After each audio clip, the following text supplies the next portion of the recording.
Bonsoir les amis. Je vous ai donné rendez-vous tout à l'heure sur la page Patience et vous tout qui fait l'objet de plusieurs restrictions. Je ne peux pas laisser de direct là-bas. Cette page Marlène et vous tout, je l'avais créée comme page de secours et pour publier mon activité personnelle et non interagir avec les internautes.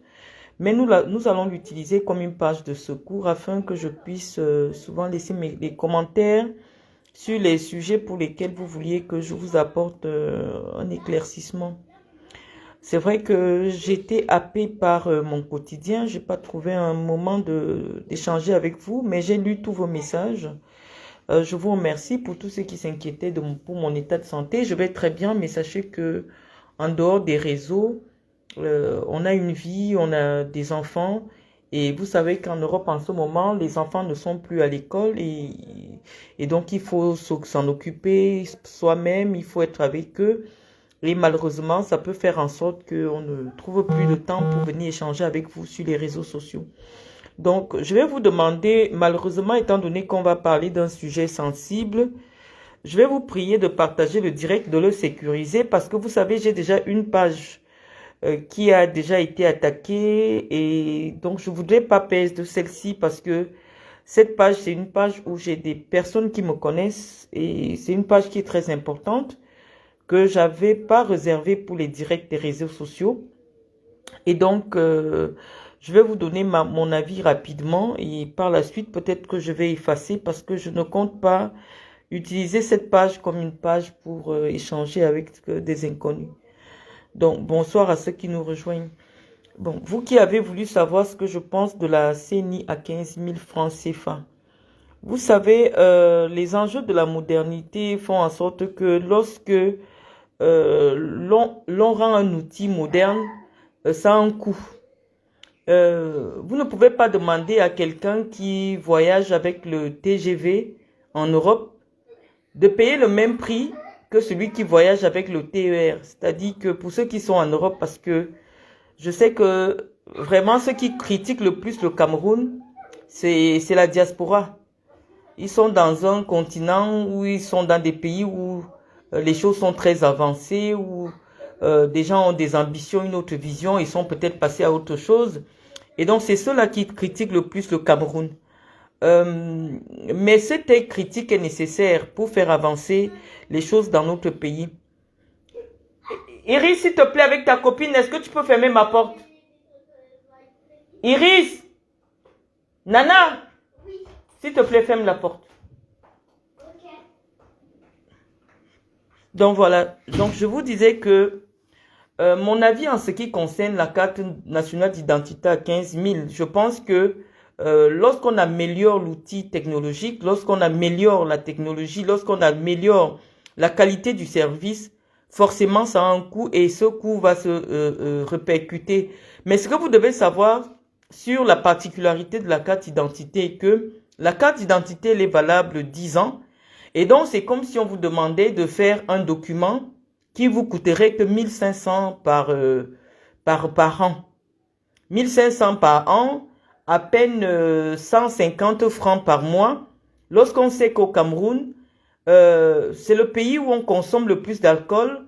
L'année dernière, les brasseries déclaraient avoir vendu pour près de 6 milliards de liquide de bière, 6 milliards de litres de bière. On se demande bien avec quel argent les Camerounais payent cette bière et pourquoi une pièce essentielle dans la vie d'un individu qui coûterait que 15 000 francs devrait poser problème. D'autant plus qu'aujourd'hui, lorsqu'il y a des concours administratifs, lorsque les gens vont faire des consultations dans des hôpitaux, dans certains hôpitaux comme l'hôpital général, je pense que la consultation, une seule consultation, c'est 10 000 francs. Et donc, je ne comprends pas pourquoi les Camerounais estiment que la carte d'identité est trop chère alors qu'on a nettement amélioré la qualité du service, on a amélioré les délais d'exécution, les délais de délivrance des cartes d'identité. Moi, je pense que c'est salutaire. Et donc, le prix reste au niveau de la bourse des Camerounais, d'autant plus que c'est un document qu'on fait que tous les 10 ans. Maintenant, le gouvernement pouvait améliorer, tenir compte du pouvoir d'achat de certaines couches sociales en disant par exemple que la carte nationale d'identité était gratuite pour de 1 an à 15 ans, par exemple. Parce que il est temps aujourd'hui avec la protection de l'identité camerounaise que l'État encourage à ce que les Camerounais s'identifient le plus tôt possible. Comme nous voyons ici en Europe, dès l'âge de 3 mois, un enfant peut déjà avoir ses papiers, même à 1 mois, un enfant peut déjà avoir ses papiers d'identité.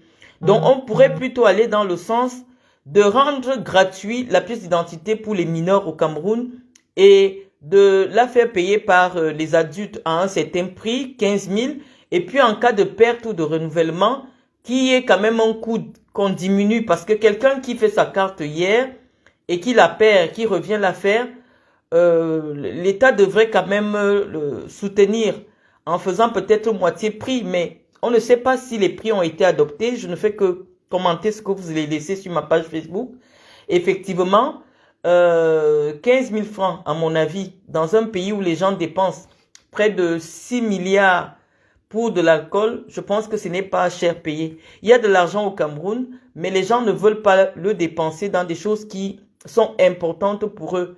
Moi, je penserais plutôt que les Camerounais militeraient pour la gratuité de la consultation dans les hôpitaux publics, d'autant plus que on remarque que certaines personnes qu'on amène aux urgences meurent malheureusement aux urgences uniquement parce que il n'y a pas les frais de session. Donc, moi, je pense qu'au lieu d'être dans un combat d'une carte d'identité moins chère, alors que c'est un élément essentiel dans la vie de quelqu'un. L'alcool, c'est pas important. Le poisson brisé, c'est pas important. La pièce d'identité est comme le premier diplôme, ce qui vous donne votre nationalité. Moi, je pense que ce n'est pas cher payé. D'autant plus qu'à côté, on a eu le passeport qui est passé à 110 000 ou 120 000. Ça n'a choqué personne. Puisque les Camerounais aujourd'hui sont prêts parfois à payer 500 000 pour le passeport. Est-ce qu'on ne militerait pas pour qu'il y ait un passeport camerounais plus cher, mais une carte d'identité gratuite? Mais combien de personnes voyagent? Très peu de personnes voyagent. L'idée aujourd'hui est de rendre un service de qualité, un service rapide pour l'obtention d'un document essentiel dans toutes nos démarches administratives. Donc moi, à mon avis, ce que je pense, c'est que les 15 000 de la CNI ne sont pas vraiment exorbitants. Et maintenant, j'ai vu une actualité, malheureusement, qui m'a beaucoup affectée parce que c'était une personne que je connaissais. Je n'ai même pas voulu faire un post dessus. C'est le décès de l'ancien lion indomptable Landry Nguemo. Je vous assure, j'ai été vraiment choquée. D'autant plus qu'aujourd'hui, avec les réseaux sociaux, on a l'information à temps réel et avec les images les plus choquantes. J'ai jamais vu quelque chose comme ça. Je ne savais pas que la modernité aussi allait nous ramener le fait que on ne respectait plus les dépouilles, on ne préservait plus la dignité des dépouilles. Et ça m'a véritablement choqué de voir quelqu'un avec qui j'ai parlé, quelqu'un que je connaissais, dans cet état. C'était difficile à soutenir. Ça m'a fait très mal de voir dans cet état-là. Mais est-ce que c'est toujours l'état de nos routes les routes sont très mauvaises. Je crois que l'état du Cameroun actuellement est en train de refaire un nouvel axe entre Yaoundé et Bafoussam. Je crois que l'axe doit être à 70% de réalisation. Je ne sais pas quel est le pourcentage. Mais la vérité est que généralement, ceux qui vont à l'ouest ou alors ceux qui reviennent de l'ouest voyagent à des heures très tardives. Lorsque quelqu'un quitte la ville de Bafoussam à 4 heures du matin, il ne s'assure pas si son chauffeur a bien dormi, si lui-même a bien dormi. Et lorsque vous voyez la nature de l'impact de la voiture, on se dit que soit le chauffeur de Landry s'était endormi, soit ils allaient dans une vitesse extrême parce que un 10 roues, même s'il fait un 10 roues de cet état-là ne fait pas une grande vitesse. Ça signifie que la voiture était dans une grande vitesse ou alors le chauffeur s'endormissait. C'est très difficile à expliquer. Mais ce qui se passe, c'est que même en Europe où il y a les autoroutes, je vous dis, le taux de mortalité sur les routes est toujours très élevé. Il y a toujours beaucoup de morts sur les routes. Malgré l'autoroute, malgré toutes les infrastructures qu'on peut vouloir. La route tue partout. Donc, c'est pas une affaire seulement qui est spécifique aux routes du Cameroun qui serait mauvaise. Mais c'est vrai que derrière, le gouvernement du Cameroun, en attendant, peut prendre des mesures préventives pour permettre à ce que les vies soient sauvées sur les routes du Cameroun. Je vais vous prendre un exemple. En Europe, pour des petites routes comme celle-là, on pourrait instaurer la circulation alternée. C'est-à-dire que d'une heure à une certaine heure, c'est que les voitures qui montent, et d'une heure à une autre heure, c'est des voitures qui descendent. Mais les Camerounais ne vont jamais accepter parce que les Camerounais sont trop pressés. On ne sait jamais où ils veulent partir, trop vite, trop tôt, trop non. Tout le monde veut toujours être trop pressé. Et donc, malheureusement, la précipitation, le fait d'être pressé, le fait de ne pas savoir gérer son temps, ça peut créer souvent des accidents pareils. Parce que si moi je dois voyager à 20 heures à Yaoundé, je ne sais pas pourquoi le jour d'avant je ne dois pas être à Yaoundé. Je ne peux pas partir de la région de l'Ouest à 4 heures du matin pour être à Yaoundé vers 11 heures et le soir à 20 heures je dois voyager. Mais nos frères ont l'habitude de faire ce genre de choses, quitter dans la nuit, voyager dans la nuit, arriver à Yaoundé au petit matin. Et le voyage de nuit sont toujours dangereux. Et les Blancs ont bien compris cela. C'est pour cela que vous verrez en Europe, à une certaine heure, on ferme l'autoroute. Parce qu'on estime que humainement, lorsque la luminosité a diminué, lorsque c'est l'heure où le corps s'endort naturellement, on ne peut pas permettre, parce qu'on ne peut pas mettre un gendarme derrière tous les conducteurs. Vous pouvez être prudent, mais quelqu'un s'endort au volant, il entre sur vous, vous allez mourir. Donc, la seule chose que les Français, les Européens font pour protéger les vies est de fermer les routes à une certaine heure.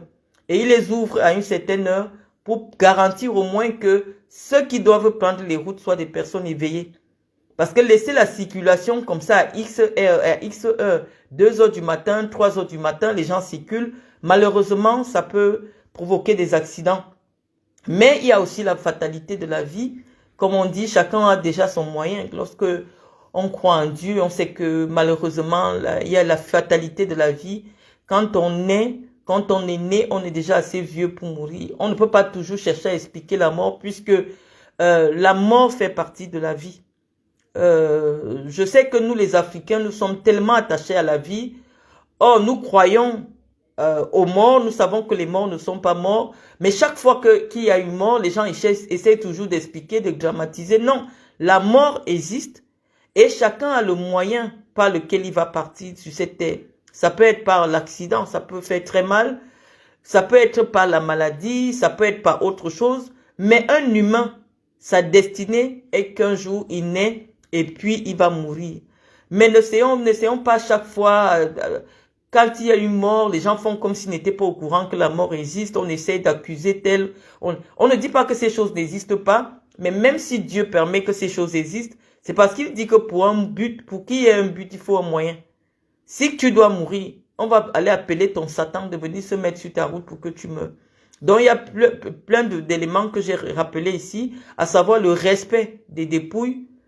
C'est pas parce que vous avez un téléphone, vous pouvez transmettre une information sans pour autant aller filmer la dépouille de quelqu'un. Je trouve que vous ne vous rendez pas compte que toutes les images qui restent que vous envoyez sur Internet resteront toute la vie.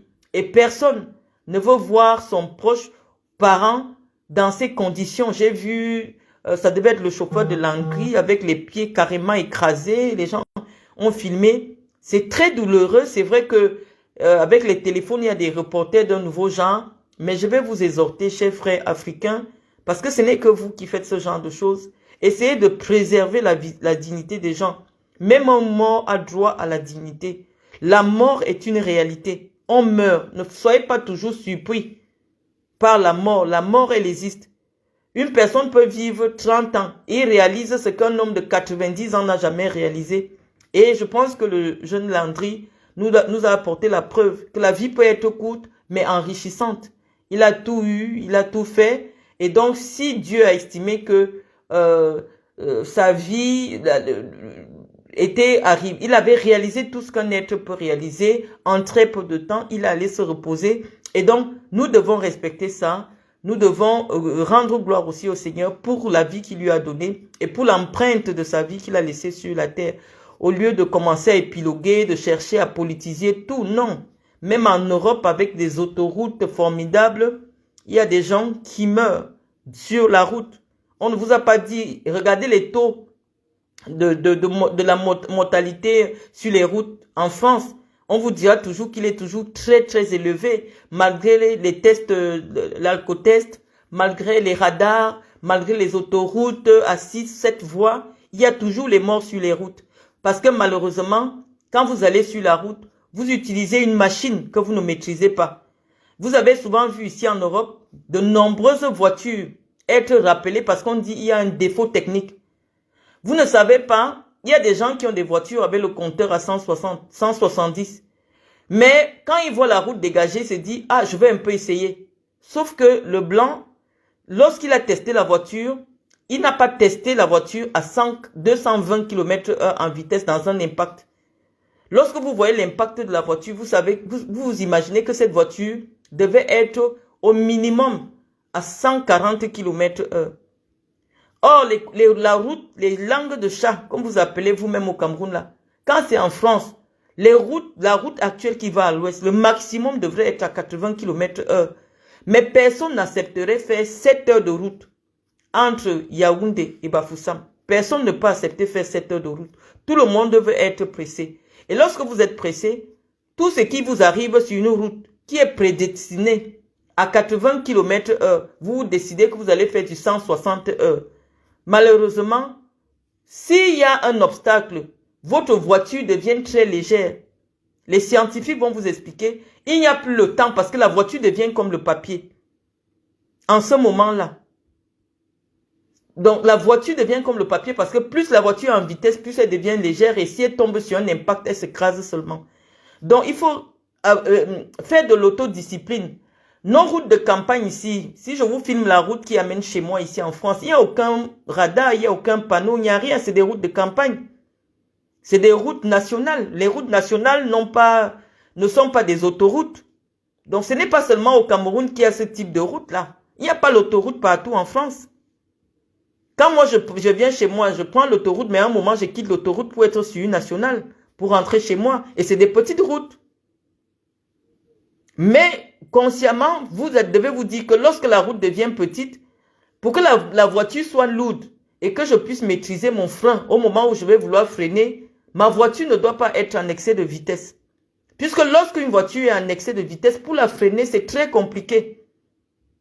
On vous prend l'exemple du TGV. Quand on lance le train en TGV, je vous dis, on commence à le freiner pour qu'il s'arrête à Paris. On commence à le freiner même à 100 km de Paris pour qu'il vienne s'arrêter à Paris. Parce que quand c'est lancé, pour freiner, c'est très compliqué. On vous dit que lorsqu'une voiture est en vitesse, quand elle freine, elle fait même encore 3 km avant de freiner. Parce qu'elle est dans une grande vitesse. Et donc, la vitesse, ça tue. Le fait d'être pressé, de dire que oui, moi je fais Yaoundé-Douala à 1h30 minutes, j'ai une bonne voiture. Non, ces voitures sont conçues pour des routes spécifiques. Vous ne pouvez pas acheter des voitures qui sont destinées pour des routes européennes, vous amener au Cameroun et vous voulez rouler comme si vous êtes en Europe. Non, adaptez-vous. Les routes nationales au Cameroun sont les mêmes que les routes nationales en France.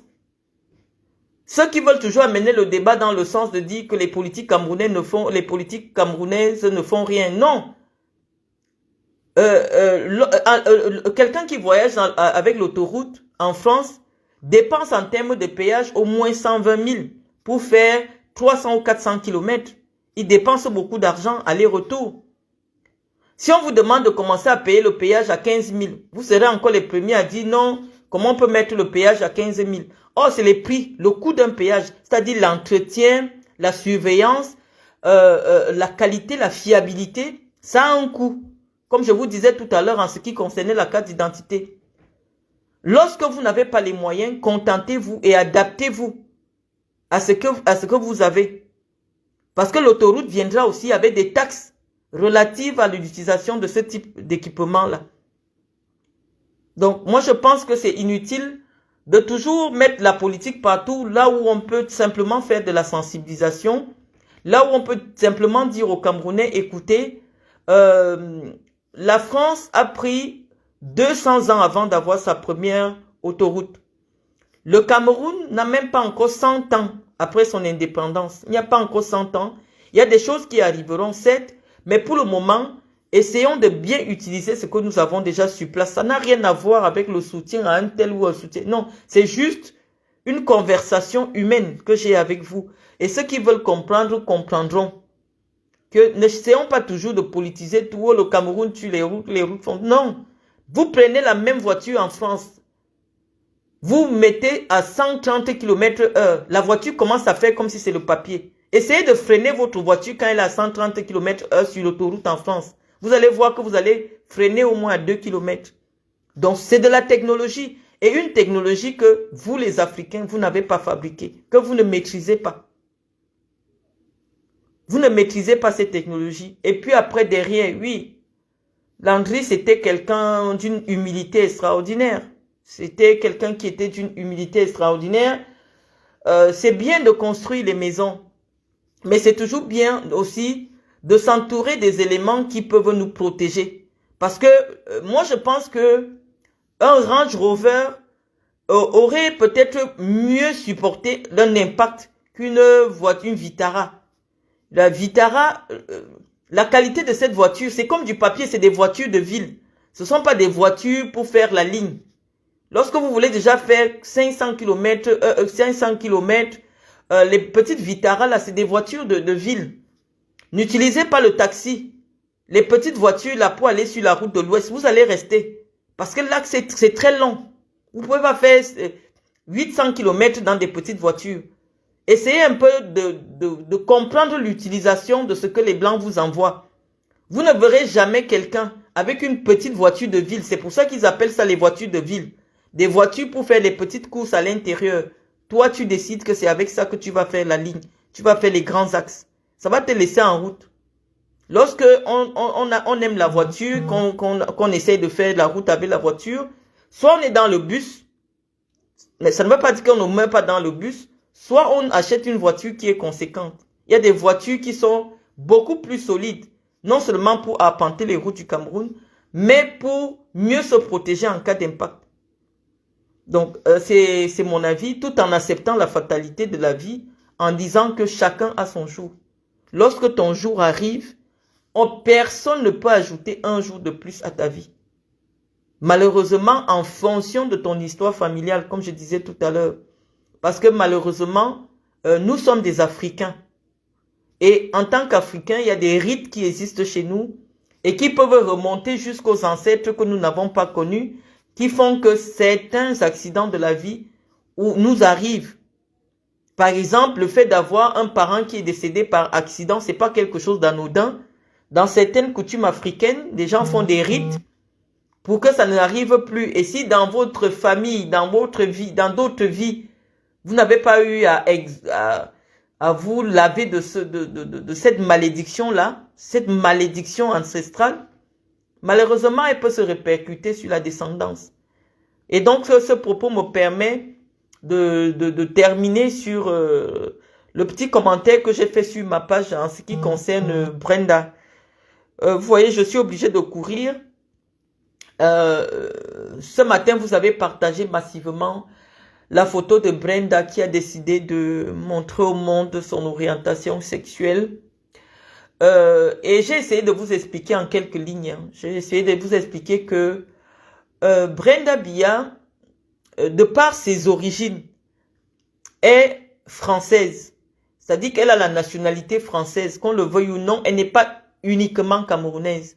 Je vois le prisme sous lequel les blogueurs camerounais essayent d'analyser son coming out, j'ai simplement dit Brenda Biya a un quart de ses gènes qui sont occidentaux. Et en Occident aujourd'hui, on a reconnu scientifiquement que l'on ne décide pas de devenir homosexuel. C'est ça que vous devez comprendre, vous les Africains, nous les Africains. Nous devons comprendre que c'est une grande souffrance. Ce n'est pas uniquement du plaisir parce que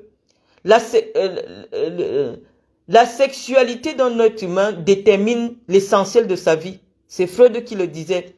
Et donc, personne ne peut décider d'avoir une sexualité qui va le marginaliser, qui va le faire souffrir, qui va faire souffrir ses proches.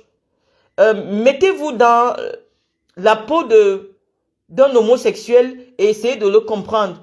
Parce que les scientifiques nous ont expliqué que la sexualité, elle était déterminée en fonction des chromosomes et il y a certains enfants qui pouvaient être victimes de dysfonctionnements chromosomiques. Cela signifie qu'au Cameroun, si l'on veut continuer à condamner les homosexuels, ne signalez pas cette page s'il vous plaît. Malheureusement, on est obligé de prononcer des termes qui peuvent être censurés. C'est comme si vous venez aussi nous dire qu'on doit punir les albinos, on doit punir les handicapés de toutes sortes. Sachez que personne ne choisit sa sexualité. Vous ne devenez pas hétérosexuel parce que vous avez vu votre père être hétérosexuel. Ce n'est pas vrai. On vous dira que 90% des grands scientifiques, des grands intellectuels d'Aristote, de Platon, de Socrate et tout ça, c'était des personnes homosexuelles. Et leur production, leur contribution au développement de l'humanité fait l'unanimité. Ça veut dire que les homosexuels sont des personnes normales. Vous qui aimez la mode, là, dans le milieu de la mode, 90% des créateurs de mode ont une sensibilité féminine. Pour la plupart, certains parmi eux sont des homosexuels malheureusement. Donc leur contribution, la contribution d'un individu, la contribution intellectuelle, la contribution sociale d'un individu ne dépend en rien, ne dépend pas de sa sexualité. Mais on voulait simplement vous dire que c'est un dysfonctionnement qui ne peut pas être attribué à la seule volonté de l'humain. Parce que lorsque vous vous formez dans le ventre de vos parents, vous ne choisissez pas la couleur de vos yeux, vous ne choisissez pas votre taille, vous ne choisissez pas la couleur de votre peau. Vous naissez avec un héritage génétique que vous devez assumer tout au long de votre vie. Et on vous dit que les scientifiques européens ont apporté la preuve que la détermination de la sexualité était du simple fait des chromosomes et donc ne dépendait pas de quelqu'un. Il y a des gens qui naissent filles, mais avec tous les traits sexuels des garçons. Et donc ces personnes ne font pas exprès, on l'a dit. Et je vois de nombreuses personnes venir nous dire, mais Paul Biya a dépénalisé l'homosexualité au Cameroun. Non, la loi d'un pays n'est pas de la seule volonté d'un seul individu. Je l'ai dit en commentaire, et comme je sais que vous écoutez mieux les choses quand je l'ai dit verbalement, une loi dans un pays est le substrat, c'est-à-dire le substrat d'une volonté collective. Ce sont nos députés, nos représentants qui partent exprimer notre volonté.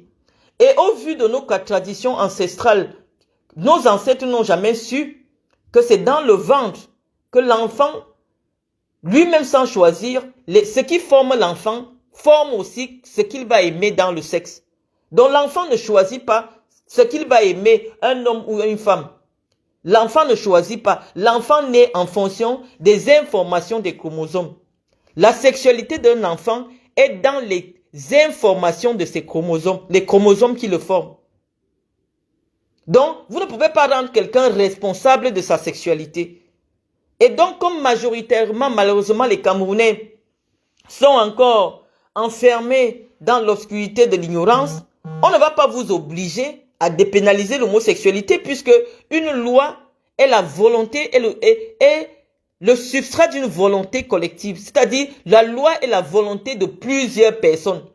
Mais si plusieurs personnes, en fonction de leur religion, en fonction de leur tradition, ne sont pas encore prêts à admettre que ce n'est pas toi qui choisis d'être albinos, tu nais albinos. Il y a des traditions en Afrique où dès lors qu'un enfant naît albinos, cet enfant est zigouillé. Mais ce n'est pas pour autant que c'est l'enfant qui a choisi d'être albinos. Si vous considérez que l'homosexualité aussi est pareil, puisque c'est la vérité scientifiquement établie, Que rien n'explique pourquoi, malheureusement, un enfant qui naît dans un couple d'hétérosexuels pur et dur devient efféminé, devient homosexuel ou devient masculinisé. On vous explique, les scientifiques vous disent que malheureusement, il peut y avoir des dysfonctionnements au moment où un enfant se forme dans le ventre. Et Freud va même plus loin lorsqu'il explique que la première sexualité d'un enfant est l'homosexualité. C'est-à-dire que l'enfant découvre la sexualité par l'homosexualité en étant d'abord attiré par les enfants de même sexe que lui. Ça, c'est scientifique. Et parce que la science a tellement été avancée en France, en Belgique et partout, on a dit non, nul ne peut être tenu pénalement responsable de quelque chose qu'il a acquis dans le ventre de sa mère. C'est comme si on disait aussi qu'on va commencer à envoyer tous les séropositifs en prison. Donc je dis que c'est de l'obscurantisme qui fait en sorte aujourd'hui que les populations camerounaises, malheureusement, face à ce qu'ils y considèrent comme étant de l'abomination, continuent de penser que le Cameroun ne peut pas être un pays où on dépénalise l'homosexualité. Mais lorsqu'on parle déjà de Brenda Biya, sachez qu'elle, déjà, c'est une citoyenne du monde. Elle est française. Elle n'a pas acheté le chaos. Non, ses grands-parents sont blancs. Vous n'allez pas enlever ça. Et donc, si vous ne voulez pas avoir les gènes que vous ne reconnaissez pas, ou alors avoir des mentalités que vous ne reconnaissez pas dans vos ethnies, dans vos tribus, ne mélangez pas votre sang. Ça revient à ce que je disais dans le précédent direct. Qu'en principe, si vous voulez garder votre tribu, avec sa culture, avec les morphologies des gens, avec les bénédictions, malédictions ancestrales, ne mélangez pas votre sang. Parce que lorsque vous mélangez votre sang, il y a des sangs qui ont des informations, des cultures qui ne sont pas les vôtres. Brenda n'est pas uniquement camerounaise, je suis désolé, elle a un passeport qui est français. Même si elle ne le demande pas, elle est née française parce que sa mère est française. Et en France, on estime, grâce à l'évolution de la science, que ce n'est pas elle qui choisit sa sexualité. Et les Français même ont déterminé qu'il existe plusieurs types de sexualité. Il y a des transsexuels, il y a des bisexuels, il y a des queers, il y a des... On a vu que la sexualité pouvait varier en fonction de comment elle s'exprime, de l'environnement. Il y a des gens qui vont vous dire, moi je suis bisexuel. Bisexuel, je suis transsexuel, je suis homme, mais je veux devenir femme. Ou je suis femme, mais je veux devenir complètement homme. Et cette question s'est posée en France et des intellectuels ont planché. On a dit, au nom de la liberté, on ne peut pas dire que tous les citoyens naissent égaux en droit et en devoir et décider qu'il existe une catégorie de citoyens à qui on va enlever le droit de vivre librement leur sexualité sous le fallacieux prétexte que c'est une sexualité qui ne nous convient pas. Est-ce que nous avons le droit de juger ce que quelqu'un fait de ses fesses? Puisque ça reste dans l'intimité. Donc moi je pense que, en ce qui concerne Brenda, je pense que c'est une facilité politique. Nous sommes pour le moment contre ce que son père fait, mais nous ne devons pas tenir ses parents responsables de son orientation sexuelle. Non, l'orientation sexuelle, elle est déterminée à partir des chromosomes au moment de la formation d'un bébé dans le sang. Et donc, humainement, par solidarité, en tant que moi-même parent des enfants, je ne peux pas venir commencer à dire oui, c'est parce que ses parents ne l'ont pas bien éduqué. La sexualité n'a rien à voir avec l'éducation, les amis. Personne d'entre vous ici n'a vu son père lui dire, assois-toi, écarte les jambes, je vais te montrer ce qui se passe avec un sac d'homme. Moi, je pense que, comme je vous ai dit, l'invective politique a des limites. Il y a beaucoup de choses sur lesquelles on peut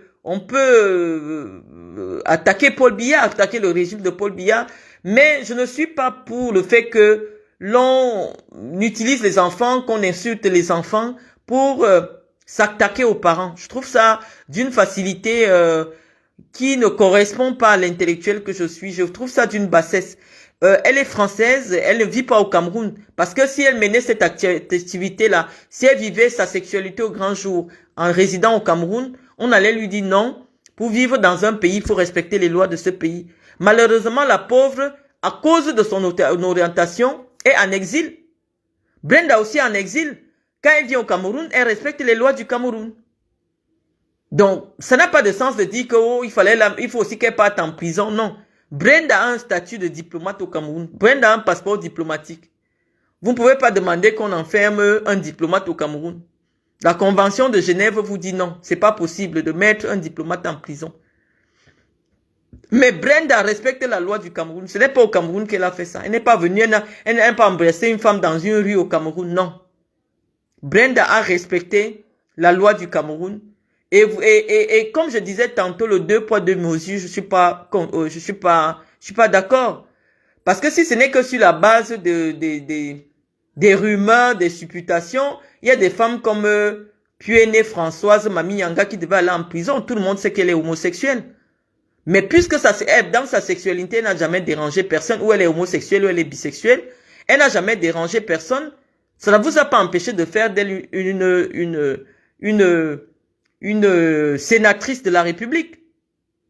Alors que les témoignages sont légion, des filles qui disent que oui, elle est sortie avec moi, elle m'a pris un soir, des jeunes filles qui font les témoignages sur les réseaux sociaux. Mais vous n'avez jamais demandé qu'elle parte en prison pour homosexualité. Donc, le 2 poids 2 mesures, nous ne sommes pas d'accord. Nous disons que les homosexuels nous côtoient au quotidien au Cameroun, mais ils ne sont pas majoritaires.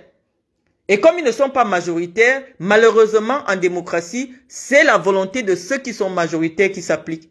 Et la volonté de ceux qui sont majoritaires au Cameroun disent que la pratique de l'homosexualité dans l'espace public est interdite. Et donc, on doit respecter cela. Donc, à mon avis, la petite vit dans un environnement où les enfants assument leur sexualité, ont des droits, ont la liberté de vivre leur sexualité. À mon sens, le fait que son père soit président, ce n'est pas elle qui est présidente. Non. Son père n'a rien à voir là-dedans. Elle aussi, elle vit la souffrance de ne pas vivre à côté de ses parents parce que malheureusement, la condition pour qu'elle vive avec ses parents, c'est qu'elle puisse vivre librement sa sexualité. Or, ce n'est pas possible. Donc, elle aussi, elle est en exil. Elle est en exil pour pouvoir vivre librement sa vie comme elle l'entend. Donc, moi, je pense que c'est d'une facilité déconcertante d'utiliser cela en disant, oui, son père ne l'a pas éduqué, son père, non. Il y a des enfants qui n'ont même pas connu leur père. Vous mettez les enfants bâtards où? Il y a des enfants qu'on a jetés dans la poubelle qui n'ont connu aucune éducation, mais c'est pas pour autant qu'ils sont homosexuels. Vous mettez les enfants de la rue où? Des enfants qui sont à 4, 5, 6, 7 ans, ils sont déjà des enfants de la rue. Ceux-là n'ont aucune éducation, mais on vous dira pas qu'ils sont homosexuels. Comme pour vous dire que la sexualité et l'éducation n'ont rien à voir ensemble. On vous dira même que c'est dans le nombre de prêtres homosexuels qu'on a découvert dans l'église catholique, vous font bien comprendre que l'homosexualité n'est pas toujours du côté de ceux qui sont dévergondés ou qui l'assument publiquement. L'homosexualité aussi, ça se trouve à l'intérieur de l'église. L'homosexualité, ça se trouve à l'intérieur de ceux qui vous font des leçons à longueur de journée. Donc moi, je pense que nous devons éviter de mêler les enfants dans nos combats politiques, parce que les enfants n'ont rien à voir là-dedans. Moi, je sais que c'est une grande souffrance d'avoir un père qui a de grandes responsabilités et qui met sa vie de famille entre parenthèses pour s'occuper d'un pays, et ce depuis 42 ans. C'est pour ça que nous avons demandé à Paul Biya d'aller se reposer. Il n'a pas eu le temps de vivre sa vie. Nous le disons tous les jours, mais nous n'allons pas profiter de cette occasion pour venir verser notre bile sur une petite fille. On a souvent eu des choses à reprocher à Brenda Biya qui ne fait rien pour passer inaperçue, mais c'est une célébrité. Elle vit avec une célébrité. Moi, j'ai vu des articles de presse sur Brenda dans des journaux brésiliens. Elle est présentée en tant que l'épouse de la célèbre mannequin. Donc, c'est une personnalité publique qui vit dans un monde moderne où des gens avec qui elle n'a rien à voir en commun se retrouvent en train d'espionner son Instagram ou je sais pas quoi, par quel biais elle communique, et se mettent à donner des jugements. Vous ne pouvez pas demander à quelqu'un qui ne vit pas dans votre pays de respecter la loi de votre pays. Ça n'a pas de sens. Et c'est ce que je vous dis tantôt. Lorsque quelqu'un commet une infraction hors du territoire du Cameroun, il ne peut pas être tenu pour responsable au Cameroun. On le dit tous les jours. Qu'il y a un lieu pour que il y a un lieu, le lieu de commission d'une infraction est importante pour que le tribunal ou la loi de ce pays puisse connaître, ou alors les tribunaux puissent connaître de cette infraction-là. Quelqu'un en France ou à Genève, elle commet une infraction, vous demandez qu'il faut qu'elle vienne faire la prison au Cameroun. Est-ce que ça a un sens? Donc voilà les amis, j'étais au pas de course. J'ai essayé de vous dire ce que je pensais de toute cette actualité. J'espère qu'elle va vous aider. Ce que je vous ai dit va vous aider. Mais comme je vous dis, c'est l'été. Hein. Il fait très chaud, il fait très bon. C'est le moment pour nous de nous promener. On vit dans un pays où pendant 9 mois, sortir c'est difficile. Dans les 3 petits mois où il y a le soleil, c'est le moment que nous profitons pour être aussi avec nos enfants, pour faire, pour vivre un peu normalement en attendant que le froid revienne dans 3 mois. Donc malheureusement, je serai pas très présente tout le temps pour vous sur mes pages Facebook. Mais je vous remercie de vous préoccuper pour moi. Je vais très bien. Et malheureusement, comme il fait chaud, même s'asseoir et faire un direct, ça devient pénible. Donc sur ce, les amis, je vous souhaite une très belle soirée. Je ne sais pas si j'ai oublié quelque chose parce que je ne vois pas vos commentaires. Mes pages sont extrêmement restreintes. Je vois pas vos commentaires. Oui, je vais peut-être laisser un petit mot à l'attention de Madame Chapuis qui tout le temps essaie de me citer dans ses directs. Guylaine Chapuis, vraiment, ma mère, je sais pas quel âge tu as, mais ça se voit que tu as atteint les 70 ans. Et quand je vois les 5 mois de clash que tu as passé avec moi et ce que tu es devenu, moi je veux plus clasher avec toi parce que je ne veux pas avoir ta mort sur ma conscience. C'est très difficile de voir quelqu'un sombrer comme ça à vue d'œil. C'est-à-dire, non seulement les gens ont découvert que tu es une mythomane, tu mens surtout, ça devient même vulgaire et risible, mais en plus de ça, le fait que je te fasse douter de ton estime de toi, tu allais détruire ton visage. Tu ne ressembles plus à rien, ça me fait de la pitié. J'ai même pitié de toi. Donc, Madame Chapuis, ne parle plus de moi, trouve quelqu'un d'autre. Je t'ai dit, j'ai été formée pour communiquer et je connais les dégâts de mon propos sur un individu. Je ne communique pas souvent pour les individus, mais lorsqu'un individu vient m'interpeller, il faut que cette personne soit sûre d'être solide mentalement. Parce que ce que je dis laisse beaucoup de traces. Donc, il faut faire attention. Ne joue pas à la jusqu'au boutiste dans ton clash avec moi parce que je vois tous les dégâts que ça cause, mais en 5 mois de clash, tu es devenu l'ombre de toi-même. Je voudrais plus que tu parles de moi, je veux plus clasher avec toi. Donc sur ce, les amis, bye bye et puis à une autre fois.